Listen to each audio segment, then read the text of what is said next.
अगर हम bar association की बात करें तो ऐसा कहा जाता है कि कानपुर की बार एसोसिएशन एशिया की सबसे बड़ी बार एसोसिएशन है, क्योंकि यहाँ पर अधिवक्ताओं की जो रजिस्टर्ड अधिवक्ता हैं उनकी संख्या सबसे ज़्यादा है और इसके चुनाव होने वाले हैं। और चुनाव होने में इस बार अध्यक्ष पद पर एक से एक दिग्गज प्रत्याशी खड़े हो रहे हैं।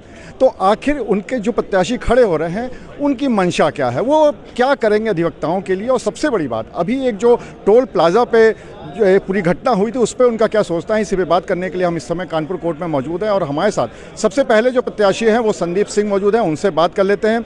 संदीप जी, आप चुनाव लड़ रहे हैं अध्यक्ष का और एशिया की सबसे बड़ी बार कही जाती है, तो इसमें आपकी प्राथमिकता क्या रहेगी, बहुत शॉर्ट में बताइएगा। हमारी सर्वप्रथम प्राथमिकता, जैसे जो टोल पे घटना घटी थी, इस तरीके की घटना की पुनरावृत्ति पूरे प्रदेश में ना हो। कभी कानपुर इसमें अग्रणी था कि यहाँ कोई घटना नहीं घटती थी। हम अधिवक्ताओं की ताकत बहुत विशाल रूप में थी, लेकिन विगत वर्षों में जो हम लोगों की उसमें गिरावट आई है, उसको प्राथमिकता पे कायम रखना कि जो पुलिस प्रशासन हम अधिवक्ताओं के ऊपर निर्दोष दोषी हों उनके ऊपर मुकदमा कीजिए, मैं उसका पक्षपात नहीं कर रहा हूं, लेकिन निर्दोषों को फंसाना ये गलत चीज़ है। इसका सख्त पुरजोर विरोध किया जाएगा। और जो लोग कहते हैं कि 5 लाख फंड और 10 लाख फंड की बात करते हैं, गवर्नमेंट कुछ नहीं देती है। टीचरों ने एक निधि बनाई है, उस निधि में क्या है, वो टीचर ही लोग समाहित हैं पूरे प्रदेश के। उसमें वो अगर कोई ख़त्म होता है तो एक क्लर्किकल ढंग से वो पैसा उनको 50 लाख रुपए मिलता है मृतक के घर वालों को। इसी तर्ज पे एक अधिवक्ता वेलफेयर फंड बनाया जाएगा, जिसमें सारे भाइयों का सहयोग लेके वो उनको नॉमिनेट करके उनको जिम्मेदारी देके वो कराया जाएगा, जिससे भविष्य में किसी अधिवक्ता की मृत्यु होती है तो उसको 50 लाख नहीं तो कम से कम 20-25 लाख रुपए उसके घर को पहुँचे। तीसरी चीज़ सबसे बड़ी ये है कि हम लोग अधिवक्ता हितों के लिए चुने जाते हैं, लोग चुनते हैं। न्यायालयों में जो अनियमितताएं हैं बहुत सारी, आए दिन कोर्टों का ट्रांसफ़र होना, हम लोग फाइल ढूंढते हैं, सिविल और क्रिमिनल के वकील खड़े रहते हैं, अधिकारी चैम्बर में बैठे रहते हैं, कोई काम नहीं करते हैं। इसको भी कायम कराया जाएगा। एक सबसे बड़ी मांग आप लोगों की काफ़ी साल से है एडवोकेट प्रोटेक्शन एक्ट, लेकिन आज तक वो आ नहीं पाया और शायद उसका मसौदा भी बना था, लेकिन आप ही लोग के विरोध की वजह से वो वापस भी कर दिया गया। तो क्या उसकी फिर से मांग होगी? बिल्कुल मांग की जाएगी। उसका मसौदा बनने के बाद लागू इसलिए नहीं हो पाया कि कहीं ना कहीं हम लोग जो बने उनकी इच्छा शक्ति में अभाव था। हमारे साथ हमारे बड़े भाइयों का सहयोग और सर पे हाथ है, उन सबके साथ से और अपने युवा साथियों के सहयोग से हम इसको लागू करवाने के लिए पुरजोर प्रयास करेंगे। तो आप थे संदीप सिंह, जिनका सबसे जो महत्वपूर्ण मुद्दा है वो ये है कि जो अधिवक्ताओं के साथ घटनाएं होती हैं उस पर लगाम लगनी चाहिए। उसके साथ ही साथ कुछ ऐसी निधि ज़रूर हो जाए जिसकी वजह से अगर किसी के साथ कोई अप्रिय घटना हो जाती है तो कम से कम उसके परिवार की मदद हो सके। तो चलिए अब चलते हैं दूसरे प्रत्याशी के पास और उनसे जानने की कोशिश करते हैं कि आखिर उनका क्या कहना है जो चुनाव लड़ रहे हैं इस बारे में। चलिए हम आ गए हैं अब दूसरे प्रत्याशी के पास, ललन अवस्थी, जो कि काफ़ी वरिष्ठ अधिवक्ता हैं, और इनसे जानने की कोशिश करते हैं कि इनकी क्या प्राथमिकताएं हैं। भैया, सबसे बड़ी तो प्राथमिकता आपकी क्या है, क्योंकि ये चुनाव लड़ रहे हैं इस बार, कई सारे दिग्गज मैदान में हैं, एशिया की सबसे बड़ी बार कही जाती है, तो आपकी प्राथमिकता क्या है? धन्यवाद आपको बुलाने के लिए। सबसे पहली प्राथमिकता में जूनियर अधिवक्ताओं के लिए है, क्योंकि उनका जब वो शुरुआत में आते हैं तो उनको बहुत समस्याओं का सामना करना पड़ता है। तो उनके लिए प्रॉपर स्टाइपेंड की व्यवस्था करना, शासन से बात करके उनके लिए चैम्बरों की व्यवस्था करना, उनको एक ऐसा माहौल देना जिससे भविष्य में बहुत बड़े वकील होंगे। ये मेरी प्रायोरिटी पर है। दूसरा, अपने भाई से जो पानी की बहुत समस्या है, मैंने अपने पिछले कार्यकाल में 5 मशीनें लगवाई थी, वो गायब हो गई, फिर नई लगवाने की व्यवस्था है। और बाहर के हाल को थ्रू सोलर सिस्टम के थ्रू पूर्णतः AC बनाने का प्रयास करना है। और इजाज़त से बात करके न्यायिक अधिकारियों को बैठने के लिए एक सम्मानजनक तरीके से बैठने के लिए टाइमिंग के साथ प्रयास करना, और एक ग्रुप जनरल इंश्योरेंस के लिए भी बात करना। नए अधिवक्ताओं के संदर्भ में बात कर रहा हूँ, तो उनको ये ऐसा माहौल मिले कि वो एक अच्छी तरीके से सुरक्षित वातावरण में एक अच्छी तरीके से अपनी वकालत को आगे बढ़ाने का काम करें। तो आप थे ललन अवस्थी, जिनका साफ तौर पे ये कहना है कि जो जूनियर अधिवक्ता हैं, जो नई नई वकालत शुरू कर रहे हैं या जिनको कुछ साल हुए हैं, उनको बहुत ज़्यादा सपोर्ट की, मदद की ज़रूरत है और यही उनकी प्राथमिकता रहेगी। तो चलिए अब चलते हैं अगले प्रत्याशी के पास और उनसे जानने की कोशिश करेंगे कि आखिर उनकी प्राथमिकताएं क्या हैं। अब हम आए हैं अगले प्रत्याशी के पास जो कि हैं रवीन शर्मा। उनसे जानते हैं कि आखिर उनकी प्राथमिकता क्या है।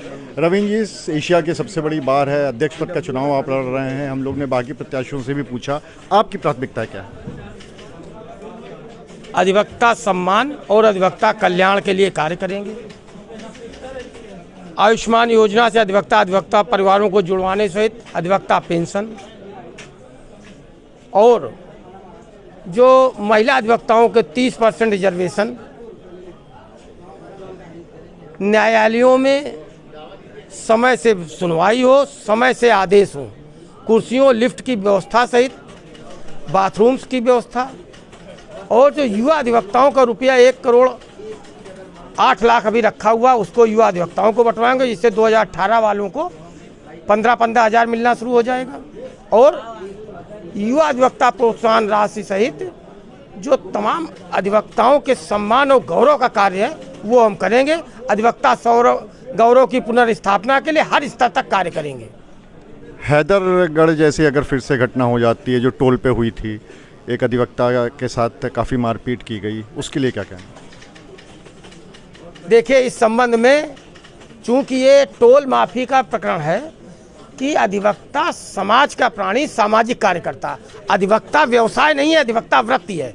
इसके लिए टोल माफी को लेकर हमारे बार काउंसिल ऑफ इंडिया के चेयरमैन है माननीय मनन मिश्रा से वार्ता हुई। उन्होंने आश्वासन दिया है, जो वीडियो चल रहा है, कि मैं नितिन गडकरी जी से बात करूंगा और इसको टोल मुक्त कराऊंगा। ये हमारी प्राथमिकता में है, नहीं तो मैं नितिन गडकरी जी के यहाँ तक चला जाऊंगा और ये कार्य करा के दूंगा।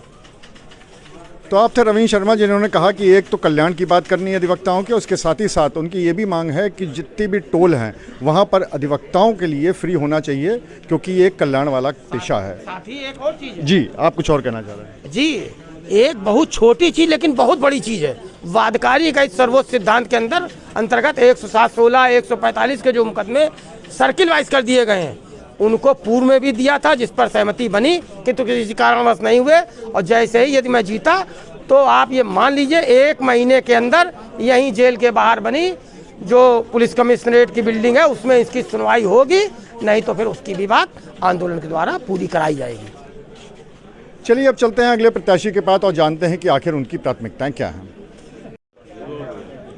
तो कानपुर बार एसोसिएशन चुनाव में अध्यक्ष पद के लिए जो हमारे अगले प्रत्याशी हैं उनसे हम लोग बात करते हैं। सर्वेश कुशवाहा, उनसे भी बात करके जानने की कोशिश करते हैं कि आखिर इनकी प्राथमिकता क्या है। सर्वेश जी, हम लोग सारे प्रत्याशियों से बात कर रहे हैं अध्यक्ष पद के, आपकी प्राथमिकताएं क्या है? देखिए, ऐसा है कि मैं 2004-05 में मंत्री रह चुका हूँ कानपुर बार का, और उसके बाद में 2013-14 में मैं महामंत्री था 14-16 तक। उस दौरान जो हमने काम किए थे और कानपुर बार को एक हाई टेक बनाने के लिए मैंने योजनाएं बनाई थी, जिससे कि हमारे सभी अधिवक्ताओं का एक ऐसा डिजिटलीकरण हो जाए, एक कंप्यूटराइजेशन हो जाए, जिससे हमारा बार जो है बिल्कुल स्वच्छ हो जाए। और उसके अलावा मैंने जो है बार के अंदर की पूरी कार्यप्रणाली को भी स्वच्छ बनाने के लिए मैंने पूरा जो है सिस्टम जो है बनाया था, वो कंप्यूटराइज सिस्टम के तहत मैंने बनाया था। अब हमारी अगली प्राथमिकता उसी के आधार पे और आगे बढ़ते हुए इस बात को लेकर के होगी, जो हमारा सदस्य है वहाँ पर अपनी सदस्यता शुल्क जो है लाइन लगा के जमा करता है, उसको हम ऑनलाइन व्यवस्था के द्वारा वो घर बैठ करके कहीं पे भी अपने जमा कर सकता है। और इसके अलावा जो लोग भी जो हैं वहाँ पे ऑनलाइन नहीं कर सकते हैं, उनके लिए चेंबर से हमारे कर्मचारी जा कर के उनसे पैसे की कलेक्शन कर पावें। दूसरी व्यवस्था इस बात की होनी चाहिए कि हमारे यहाँ पे सबसे बड़ी है प्रॉब्लम कि हमारा जो अधिवक्ता होता है उसके पास कोई भी ऐसी मेडिकल योजना नहीं है जिससे वो अपना इलाज सुचारू रूप से करा सके। जो लोग सक्षम नहीं हैं उनके लिए हमारी व्यवस्था है कि हम अपने सभी सदस्यों को एक मेडिकल पॉलिसी मुहैया कराने की कोशिश करेंगे, और जिसकी कोई भी सदस्य के ऊपर अतिरिक्त शुल्क नहीं पड़ेगा। हम फंड को क्रिएट करेंगे, उसी फंड के माध्यम से उनकी हम मेडिकल पॉलिसी कराएंगे। इसके अलावा जो युवा अधिवक्ता आता है जिसके पास चैम्बर्स की प्रॉब्लम है, तो हम कोशिश करेंगे शासन और प्रशासन से मिल करके कि वो जो है हमारे यहाँ पे भी मल्टी हाई राइज बिल्डिंग बना करके उसमें हमारे चैम्बर की व्यवस्था करें। सॉरी, एक आज हमारे देश में सबसे बड़ा एक मुद्दा बना हुआ है हैदरगढ़ टोल। जहाँ पर एक अधिवक्ता के साथ कई लोगों ने मिल के मारपीट करी, उसके बाद काफ़ी मुद्दा ये गर्मा आ गया। उस तरह की घटनाओं पर रोक लगे, इसके लिए क्या करें? देखिए, ऐसी घटनाएं निश्चित रूप से दुर्भाग्यपूर्ण हैं और इन घटनाओं के बारे में अगर कहा जाए तो निश्चित रूप से हम लोग भी समाज सेवक के साथ साथ क्लाइंट की सेवा करने के लिए ही निकलते हैं और एक ज़िले से दूसरे ज़िले में जा करके उनकी सेवा करने के उद्देश्य से जाते हैं। और हम अगर घर से निकलते हैं उनके लिए तो हमारे भी लिए भी हम शासन से प्रयास करेंगे कि हमारे लिए भी ऐसी व्यवस्था हो कि हमको उसमें छूट मिलनी चाहिए, जिससे इस तरह की भविष्य में कोई भी घटनाएं ना हो। और इसके साथ साथ हम ये भी चाहेंगे कि हम शासन से बात करें और हमारे सभी अधिवक्ताओं को जो है कौन सा कार्ड होता है, आयुष्मान कार्ड से हम लोगों को जोड़ा जाए, जिससे उनकी समस्याओं का समाधान हो, पारिवारिक समस्याओं का समाधान हो। तो आपसे सर्वेश कुशवाहा, सबसे ज़्यादा अधिवक्ता कल्याण की बात और इसके साथ ही साथ जो हैदरगढ़ टोल पे जिस घटना हुई थी उससे बचने के लिए यहाँ पर भी वही मांग है कि वहाँ पर जो अधिवक्ता हैं उनके आने जाने का पूरा निःशुल्क होना चाहिए। तो चलिए फिर हम लोग चलते हैं अगले प्रत्याशी के पास और जानते हैं उनकी प्राथमिकताएँ क्या हैं। तो अगले प्रत्याशी जो हमारे साथ है वो हैं दिनेश सिंह, उससे बात करते हैं और जानते हैं कि आखिर उनकी प्राथमिकताएँ क्या हैं।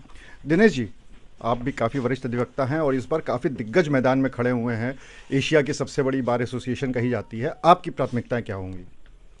अधिवक्ता हित में जितने कार्य करने का अवसर आएगा बखूबी निभाए जाएंगे। कचहरी के आसपास पार्किंग की बड़ी समस्या है, ये जितनी जल्दी सुलझ सकती है उसके लिए प्रयास किया जाएगा। जूनियर अधिवक्ताओं को जो बिल्कुल नवोदित अधिवक्ता आते हैं उनके सामने एक समस्या होती है कि वो सर्वाइव कैसे करें। उसके लिए हम लोग गवर्नमेंट से भी बात करेंगे कि कोई स्टाइपेंड उनको एटलीस्ट शुरुआत के 3 साल तक प्रतिमाह कुछ मिले। उसके अलावा चैम्बर्स वगैरह अगर बनते हैं, कोई स्कीम आती है तो सबसे पहले नवोदित अधिवक्ताओं को, युवा अधिवक्ताओं को प्राथमिकता दी जाएगी। इसलिए क्योंकि सीनियर जो हैं उनके पास लगभग सबके पास बैठने की व्यवस्थाएँ हैं, अगर उनके पास भी नहीं होंगी तो व्यवस्था उनकी भी की जाएगी।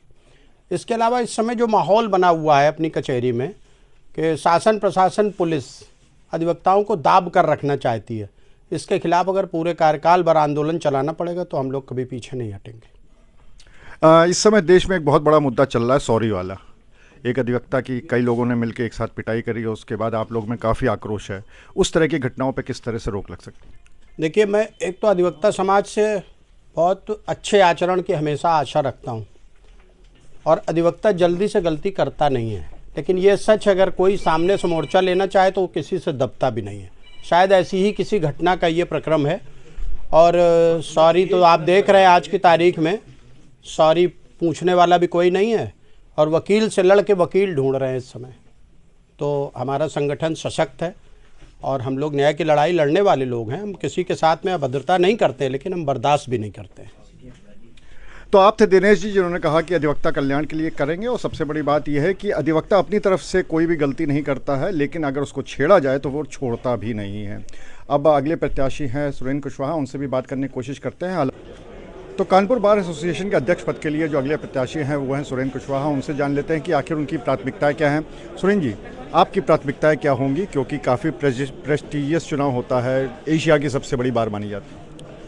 कानपुर बार एसोसिएशन एशिया की सबसे बड़ी बार है और आजकल कानपुर बार एसोसिएशन के जितने भी माननीय सदस्य हैं, कानपुर में एक चलन चल गया है पुलिस प्रशासन का कि अधिवक्ताओं को अपमानित करना, फर्जी मुकदमा फंसाना। तो मेरी सबसे पहली प्राथमिकता होगी कि अगर मैं अध्यक्ष जीतता हूँ, बार बेंच और पुलिस प्रशासन के साथ मिलकर एक ऐसा समन्वय स्थापित करना जिससे युवा अधिवक्ताओं, हमारे सीनियर अधिवक्ताओं का समुचित सम्मान हो और आने वाले बातकारियों का भी हित ध्यान में रखा जाए। कोई जो कचहरी प्रांगण के अंतर्गत आज भू माफियाओं ने अपना शिकंजा कसा है, इस पे समुचित कार्रवाई हो और अधिवक्ताओं को एक ऐसा माहौल मिले जिससे वो यहाँ पर अपना विधि व्यवसाय कर सकें। और कानपुर का अधिवक्ता जिस गरिमामयी सम्मान के साथ पहले प्रैक्टिस करता था, वही गरिमा वापस आए और कानपुर बार एसोसिएशन की गरिमा बढ़े। टोल प्लाजा पे एक घटना होती है, एक अधिवक्ता के साथ में मारपीट की जाती है, इस तरह की घटनाओं पे किस तरह से रोक लग सकती है? टोल प्लाजा की घटना जो भी हैदरगढ़ में हुई है, मेरे संज्ञान में जो मैंने अभी तक एनालिसिस किया है, उसमें अधिवक्ता महोदय का वीडियो वायरल हुआ है। उस वीडियो में अधिवक्ता महोदय उससे कह रहे हैं कि ठीक है भाई, मैं माफ़ी मांगता हूं, लेकिन उन्होंने एक अभद्र व्यवहार किया है। कोई भी अधिवक्ता अगर घर से न्यायालय के लिए आता है तो उस समय न्यायिक मतलब अधिकारी के साथ, जो न्यायिक अधिकारी होते हैं वो भी कोर्ट का एक अधिकारी होता है, और उसके साथ अगर कोई बदतमीजी करता है तो ये निंदनीय घटना है। साथ ही साथ मैं कहना चाहूँगा कि आजकल गुंडे, भूमाफिया और छोटे छोटे नेता टोल पास उनको मिल जाते हैं, लेकिन हमारी घाटमपुर तो नहीं, बिल्हौर तहसील जाने में टोल पड़ता है। अकबरपुर जाने के लिए हमारे कानपुर नगर से बहुत सारे अधिवक्ता जाते हैं, इनको टोल पड़ता है। जबकि अकबरपुर का टोल प्लाजा वो अनैतिक रूप से बना हुआ है, वो वहाँ से बाहर है, लेकिन दोनों रोडों का अधिक राजस्व इकट्ठा करने के लिए NHAI ने ये घृणित काम किया है। तो अधिवक्ताओं को टोल फ्री किया जाना चाहिए, कम से कम उनके जनपद में। तो आपने सुरेंद्र कुशवाहा और बाकी प्रत्याशियों की तरह सबसे पहले तो अधिवक्ता हित की बात है, और दूसरी बात ये ज़रूर है कि जो टोल है वो टोल सभी अधिवक्ता चाहते हैं कि उनके लिए वो मुफ्त होना चाहिए, और वो इसलिए क्योंकि वो एक सामाजिक कार्य करने के लिए जाते हैं, कोर्ट ऑफिसर होते हैं। तो ऐसे में इस तरह की घटनाएं ना हो, इसके लिए भी ज़रूरी है कि टोल उनके लिए मुफ्त होना चाहिए।